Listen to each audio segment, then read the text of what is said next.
So let me use this one to introduce two equations that is relevant here.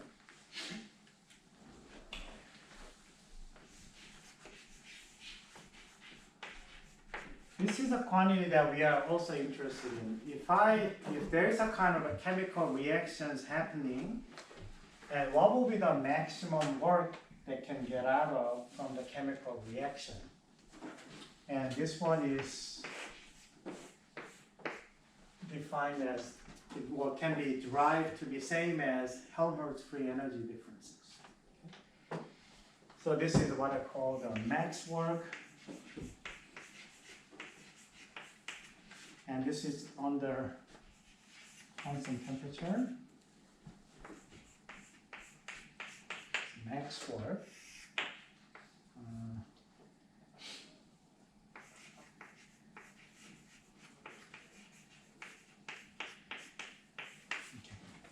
That will be one meaning of Helmholtz free energy in addition to the direction for the change. And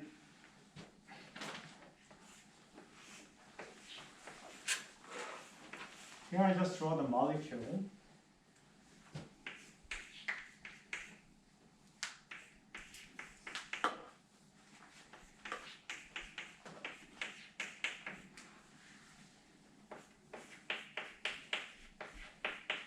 You know what I just drew here?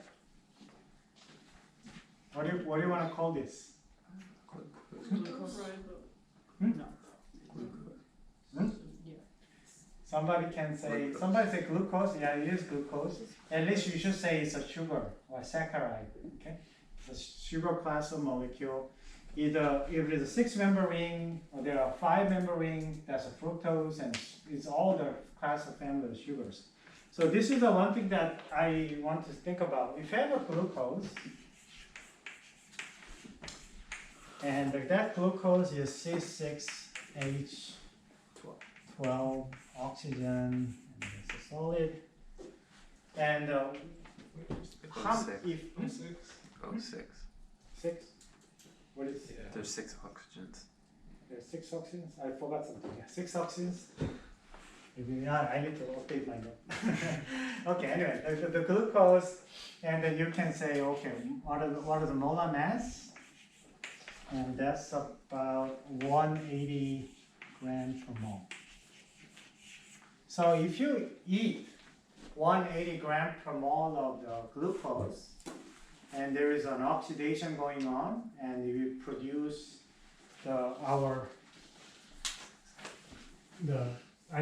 produced byproduct is actually CO2 and the water. So C6H12 oxygen 6. And then we are inhaling the gas. And then we are going to generate 6 CO2 gas, 6 H2O. So this is you eat it, you inhale the gas, you exhale CO2 and the water is out, and that's a chemical reaction if you want to put it that way. And then what I can find out is what are the maximum work from oxidation of glucose.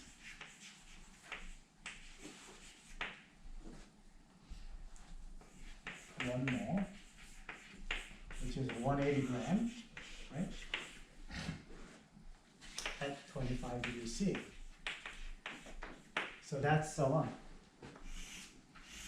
So that will be one of the natural kind of I think that to me that this is the first biochemistry related question that they related to here. So, and then, okay, yeah, I remember maximum work is Helmholtz energy, and that one is du minus TdS at temperature is constant. same deal here that I drive the equation for that. So this is what you want, and then now it translates down to getting these two quantities out with the temperature putting it in. And so for that particular reaction, this is given. Internal energy changes is minus 2808 kilojoule per mole. And entropy change 182.4 joule per mole hour. And I guess the temperature you have to use is 298 Kelvin. So you guys can plug that in to calculate the maximum work when you eat 180 grams of glucose. And so from here, my delta A is minus 2862 kilojoule per mole. So I'm assuming the 100% conversion on our body. Our body is not 100% efficient, so we should get lower work. It's the maximum work. Actual work is much lower than that. Okay, and that's something that we can calculate.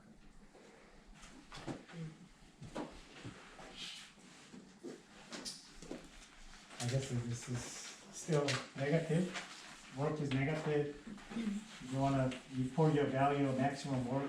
What they mean by is, this is a question, the magnitude of the work. The sign is always something that you have to take into account. Okay. Well, what about the G? And that's the number 4 that I'm going to write down here.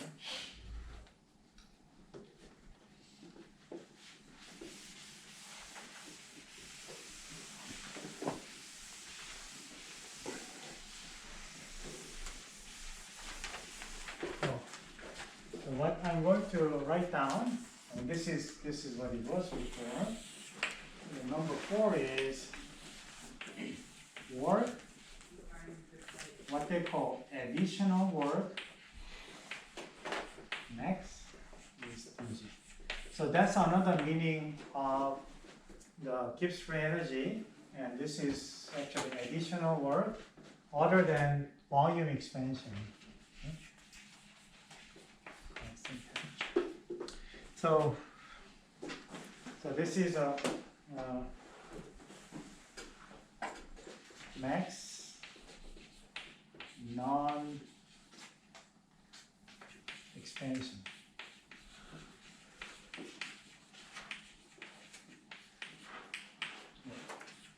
So calculating the G has a way for us to find out how much of what is the maximum work we can calculate if anything that involves not the volume change or pressure change. Okay? Whereas this one is everything else, everything combined together. And this one is just didn't show it too much, but it's a useful equation for you to calculate maximum electrical work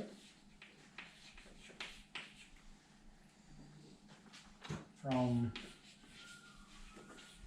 fuel cell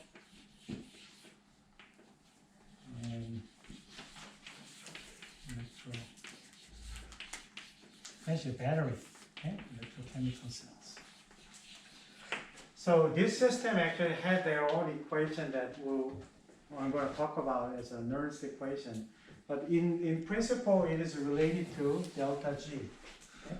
And that's an electrical work. So if you're dealing with a fuel cell system, that is something that is delta G is related to the work that you can take out from this electrochemical system.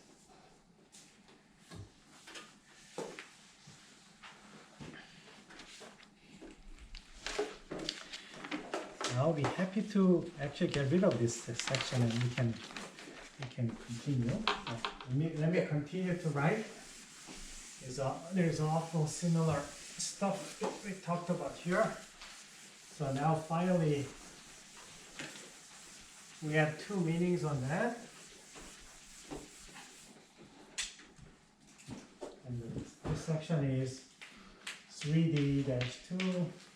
This is under the bookkeeping of delta reaction gives free energy. Okay? So this is the one that I talked to you guys before. And this is same as delta. Well, first equation is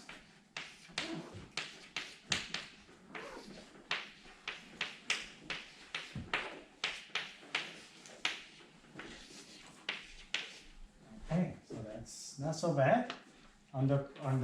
If you set that temperature is constant, okay?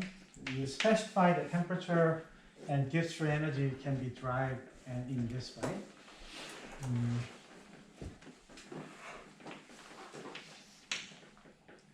And there we go. This one is same deal, sigma product, mu delta formation under standard condition minus reactant delta formation. That's the one. Okay. So that's, oh, I forgot about the mu. Put the mu there. So this, given that you have a reaction there, you can do this kind of bookkeeping idea. And once again, the delta formation of G is 0 for pure element.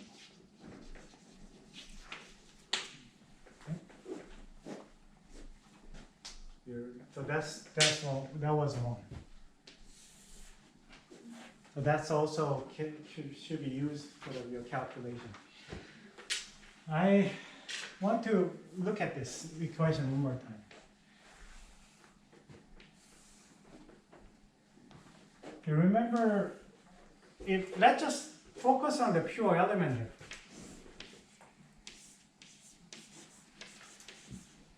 This will be the last one, so just bear with me for another minute. Okay? So let's just think about the pure elements here. Okay? What's the pure elements? Heat of formation? 0. What about this? 0. So this is all both 0. But this is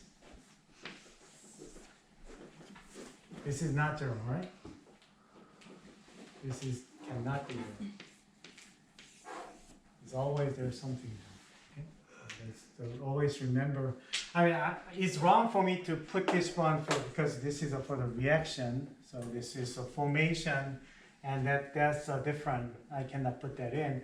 But always remember, entropy is essentially defined in a different form. Okay? Entropy was defined. Your reference point of the entropy was essentially this. Crystalline solid, perfect crystal solid at 0 Kelvin. Whereas you have a lot of nice reference point for this. Okay. Delta G and the delta H is 0 for pure element under standard condition at the specified temperature. So you have a lot of the pure element can serve as your reference point to be 0, and you tabulate all the thermodynamic the values in there, except for the entropy. Entropy is just a annoying one. You only have very strict reference point. Okay? Has to be solid, has to be perfect crystalline, everything, and has to be 0 Kelvin. Okay? So this is not. This is a one.